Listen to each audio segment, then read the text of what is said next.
Sarah Martinez wiped down the espresso machine for the third time that morning, her movements automatic after 2 years of working at the daily grind. The coffee shop sat just outside the gates of Naval Station Norfolk, making it a popular stop for sailors, officers, and their families. At 28, Sarah had seen thousands of customers come and go, but she rarely paid attention to rank or uniform details anymore. Coffee was coffee, whether you were an ensign or an admiral. The morning rush had died down, leaving only a handful of customers scattered throughout the cozy shop. Sarah was refilling the pastry case when she heard the familiar jingle of the door chime. She glanced up to see a group of naval officers entering, their crisp white uniforms immediately catching her attention. There were about 8 of them, all bearing the confident posture that came with years of military service. What Sarah didn't know was that among them walked Admiral Rebecca Thompson, the newly appointed commander of Naval Surface Forces Atlantic. At 52, Admiral Thompson had climbed the ranks through sheer determination and exceptional leadership. She had commanded destroyers in the Persian Gulf, led humanitarian missions in the Pacific, and earned the respect of everyone who served under her. Today, she was conducting informal visits to local businesses that supported the naval community. Sarah returned to her work, mentally preparing for the large order that was surely coming. The officers spread out near the counter, examining the menu boards and discussing their preferences. Admiral Thompson stood slightly apart from the group, her keen eyes taking in every detail of the establishment. She noticed the military appreciation wall decorated with photos and thank-you letters from deployed sailors. She saw the small American flag positioned respectfully near the register. These details mattered to her. As Sarah approached the register, she offered her standard greeting with a genuine smile. "Good morning. Welcome to the daily grind. What can I get started for you today?" The first officer ordered a large black coffee. The second requested a cappuccino with an extra shot. One by one, they placed their orders while Sarah worked efficiently, her hands moving with practiced precision. She had always prided herself on remembering regular customers and their usual orders, but these faces were new to her. Admiral Thompson was the last to approach the counter. Sarah looked up, meeting the Admiral's steady gaze, and felt an odd flutter of recognition, though she couldn't place where she might have seen this woman before. The Admiral's uniform bore more decorations than the others, and there was something about her bearing that commanded attention even in civilian surroundings. "I'll have a medium dark roast, black," Admiral Thompson said, her voice carrying the authoritative tone that had addressed crews of hundreds. "Absolutely," Sarah replied, turning to fill the cup. As she worked, she felt the Admiral's continued gaze, as if she were being carefully studied. The other officers had moved to claim tables, but Admiral Thompson remained at the counter, watching Sarah's movements with an intensity that made her slightly uncomfortable. Sarah completed the order and turned back with the steaming cup. "Here you go. That'll be $2.50. Admiral Thompson handed over the exact change, their fingers briefly touching during the exchange. The Admiral's eyes never left Sarah's face, and there was something almost searching in her expression. Sarah began to feel increasingly puzzled by the attention. She had served hundreds of military personnel, and while many were polite and respectful, this level of focused attention was unusual. "Thank you," Admiral Thompson said, but she made no move to join her colleagues. Instead, she continued to study Sarah with an intensity that suggested she was trying to solve a puzzle. Sarah shifted uncomfortably under the scrutiny. "Is there anything else I can get you? Maybe a pastry or one of our breakfast sandwiches?" The Admiral shook her head slowly, still maintaining that searching gaze. "No, thank you. I'm just—" She paused, as if choosing her words carefully. "I'm just trying to place where I might know you from." Sarah felt her heart skip slightly. It was the question she had been dreading for years, the one that could unravel the quiet life she had built for herself. "I don't think we've met," she said quickly, perhaps too quickly. "I'd remember meeting an admiral." Admiral Thompson's eyes narrowed slightly, not in suspicion, but in concentration. There was something about Sarah's posture, the way she held herself even while performing the simple task of serving coffee, that struck a chord of familiarity. The Admiral had an exceptional memory for faces, particularly those of people who had served under her command. It was one of her strengths as a leader, remembering the individuals who made up her crews. Maybe not formally, the Admiral conceded, but her tone suggested she wasn't entirely convinced. You have a familiar bearing, though. Military? Sarah's hands trembled slightly as she pretended to organize the cups behind the counter. This was exactly the conversation she had hoped to avoid. I might have that kind of posture, she said with a forced laugh. People tell me I stand pretty straight. The Admiral nodded slowly, but her expression remained thoughtful. She took a sip of her coffee, using the moment to continue her careful observation. There was something about the young woman's movement patterns, the efficient way she handled multiple tasks simultaneously, that spoke of military training. Admiral Thompson had spent enough years in the service to recognize it instinctively. One of the other officers called out to the Admiral, asking about their schedule for the rest of the morning. Admiral Thompson raised a hand to acknowledge she had heard, but she didn't immediately turn away from Sarah. The moment stretched between them, filled with unspoken questions and carefully guarded secrets. Sarah busied herself with unnecessary tasks, hoping the Admiral would join her colleagues and end this uncomfortable scrutiny. She could feel sweat forming on her palms despite the air conditioning in the shop. The life she had carefully constructed here felt suddenly fragile, as if it might collapse under the weight of too much attention from the wrong person. Finally, Admiral Thompson stepped back from the counter, though her eyes remained fixed on Sarah. Enjoy your day, she said formally, but there was a note in her voice that suggested this encounter was far from over in her mind. You too, Sarah managed, her voice barely above a whisper. As Admiral Thompson finally turned to join her group, Sarah released a breath she didn't realize she had been holding. The officers gathered their belongings and moved toward the door, engaging in the kind of professional conversation that filled the spaces between official duties. But even as they prepared to leave, Sarah noticed the Admiral glancing back at her one more time, that same searching expression still present. The door chimed again as the group departed, and Sarah was left alone with her racing heart and the uncomfortable certainty that her past had just walked through her door in the form of a decorated naval officer. She tried to return to her normal routine, but every movement felt forced, every customer interaction strained by the anxiety now coursing through her system. The morning sun streamed through the coffee shop windows, casting long shadows across the floor where Admiral Thompson had stood just moments before. Sarah couldn't shake the feeling that this encounter was not the end of something, but rather the beginning of a reckoning she had spent years trying to avoid. 3 days passed before Admiral Thompson returned to the daily grind, but Sarah had been expecting her. The first visit had left too many questions unanswered, too many meaningful glances exchanged. Sarah had spent those 3 days in a state of constant anxiety, jumping every time the door chimed, preparing herself for the inevitable follow-up conversation. This time, Admiral Thompson came alone. She entered during the late afternoon lull, when Sarah was the only employee on duty, a timing that Sarah suspected was not coincidental. The Admiral had traded her formal white uniform for civilian clothes, but her military bearing remained unmistakable. She approached the counter with the same purposeful stride that had carried her across the decks of warships.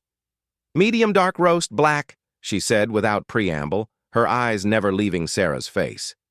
Sarah nodded and moved to fill the order, her hands steadier this time, despite the nervousness churning in her stomach. She had spent the past 3 days preparing for this moment, rehearsing conversations and planning responses. But now, faced with the Admiral's intense scrutiny once again, all her preparations felt inadequate. "I've been thinking about our conversation the other day," Admiral Thompson said as Sarah worked. "Or rather, the conversation we didn't have." Sarah's hand paused briefly on the coffee pot before resuming its motion. "I'm not sure what you mean." "I think you do." The Admiral's voice was gentle but firm. "I've been in the Navy for 30 years.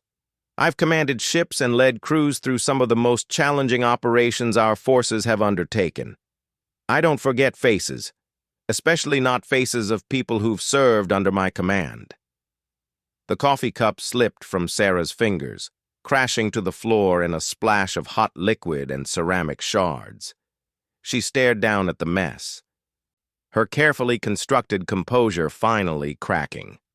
Admiral Thompson moved around the counter without invitation, grabbing a towel from the nearby rack and kneeling to help clean up the spill. "You don't need to," Sarah began, but Admiral Thompson cut her off with a raised hand.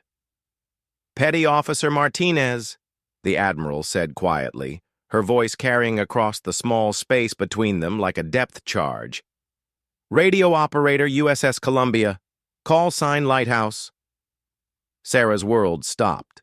The words hung in the air between them, a recognition that stripped away years of careful anonymity in an instant.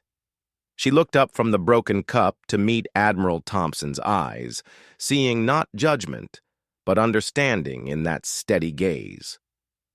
"That was a long time ago," Sarah whispered, her voice barely audible.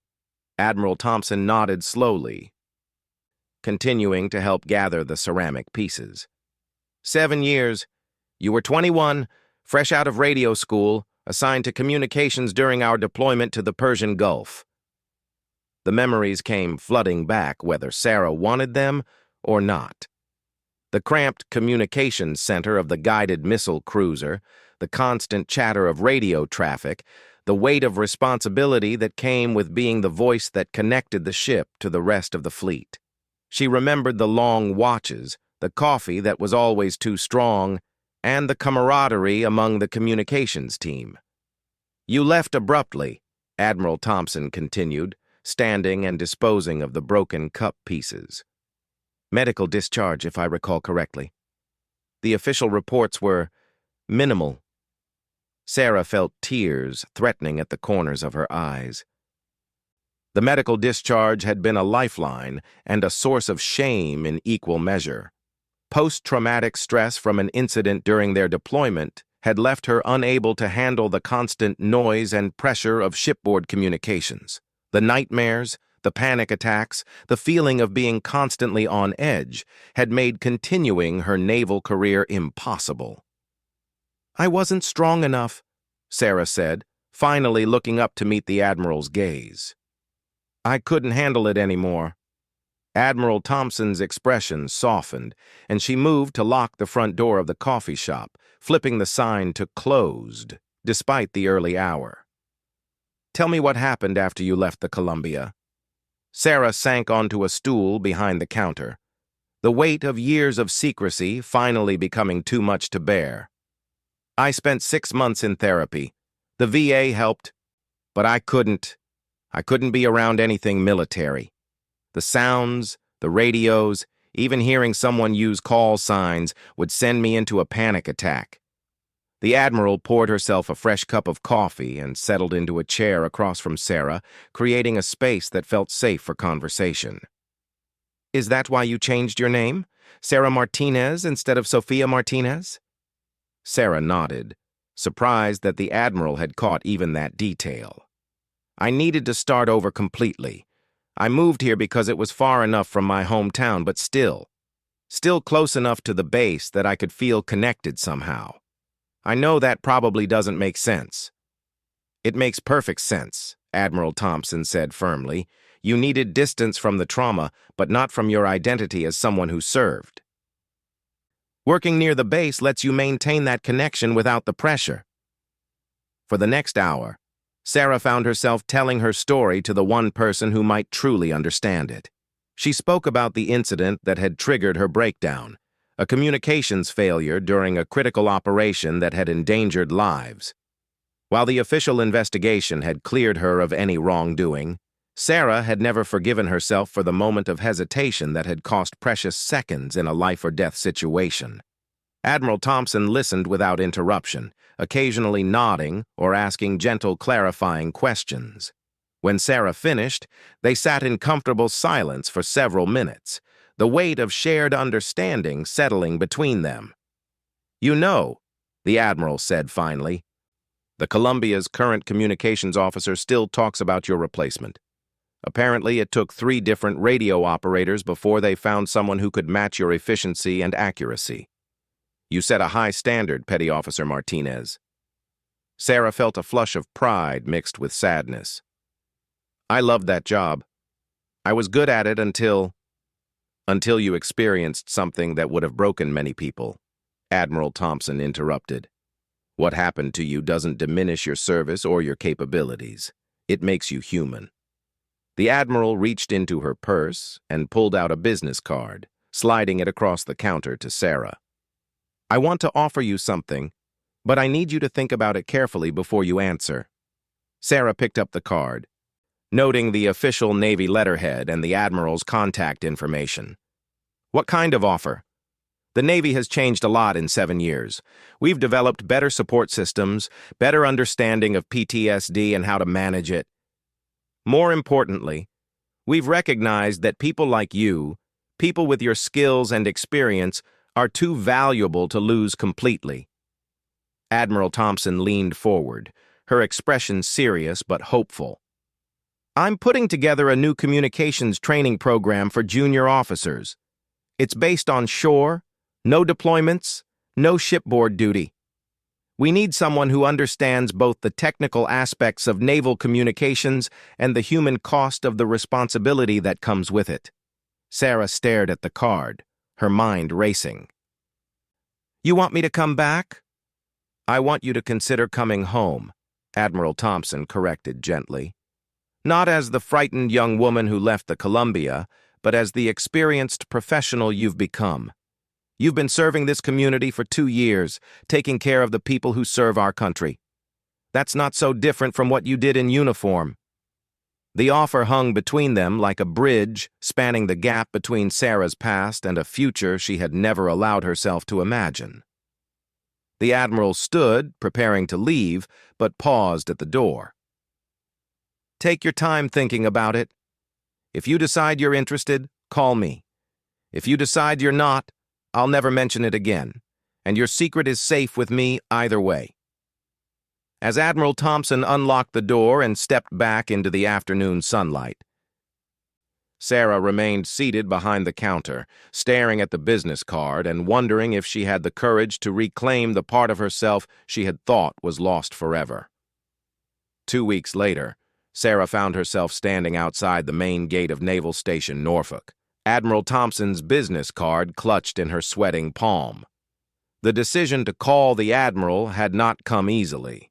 Sarah had spent countless sleepless nights weighing the offer, consulting with her therapist, and confronting fears she had spent years trying to bury. The morning was crisp and clear, with the kind of autumn air that made everything seem possible. Sarah had chosen to wear a simple navy blue dress, professional but not trying too hard to impress. Her hair was pulled back in the same neat style she had favored during her service years, and she carried herself with a confidence that had taken 7 years to rebuild. Admiral Thompson was waiting for her at the visitors' center, dressed in her service khakis and wearing the kind of welcoming smile that had made her legendary among her crews. "Sarah, thank you for coming. I wasn't sure you would." "Honestly, neither was I until this morning," Sarah admitted, falling into step beside the Admiral as they moved through the security checkpoint.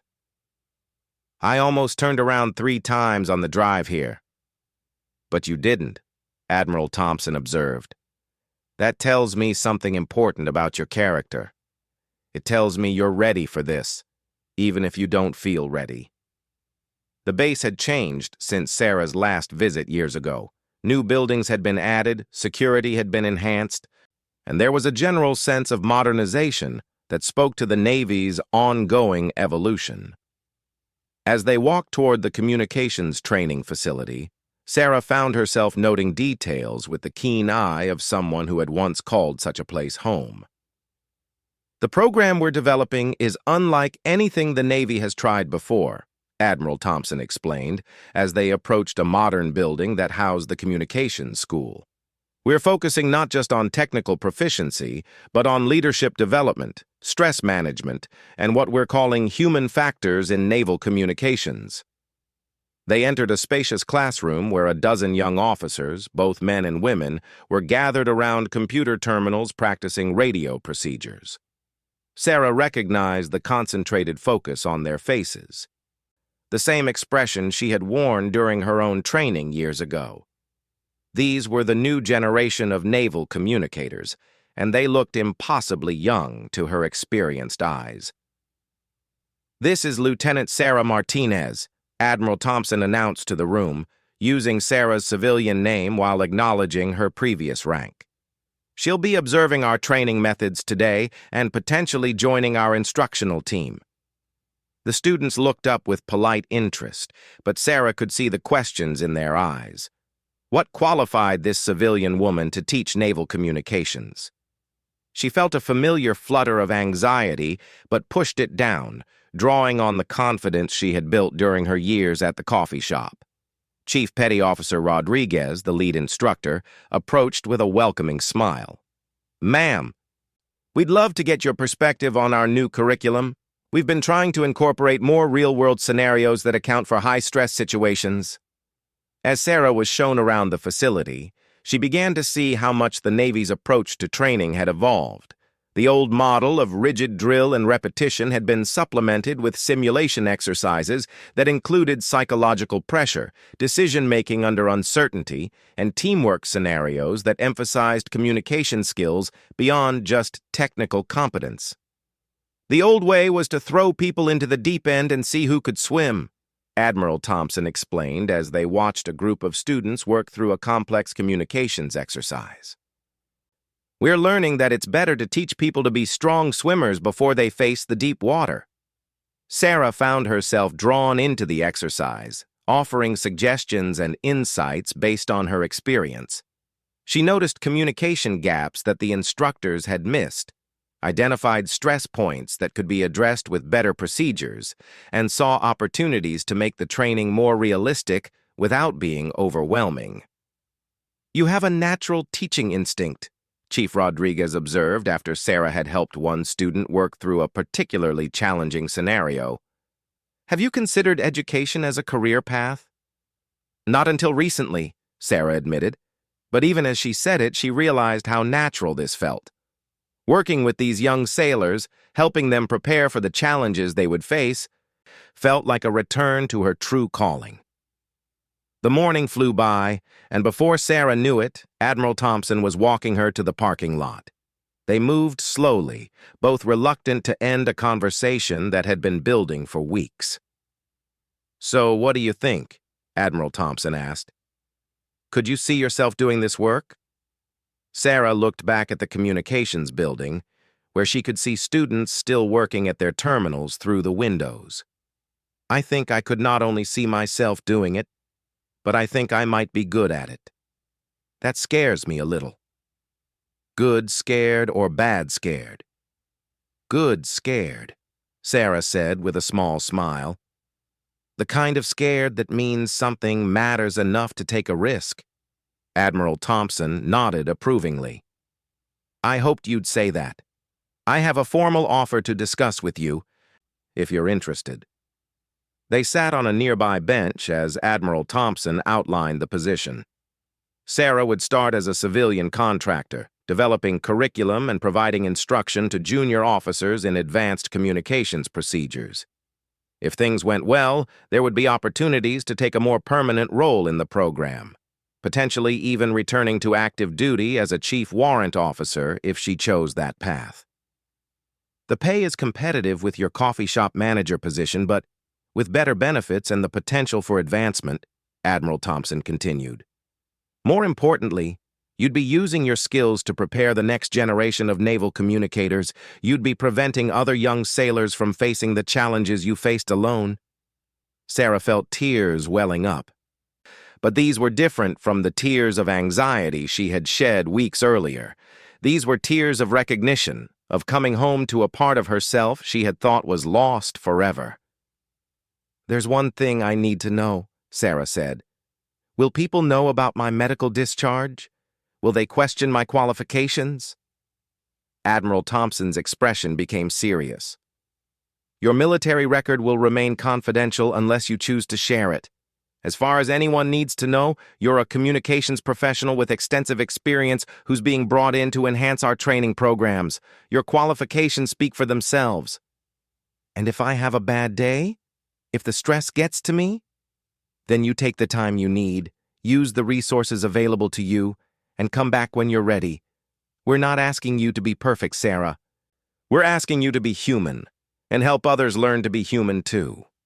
Sarah looked out across the base, watching sailors and officers going about their daily duties with purpose and dedication.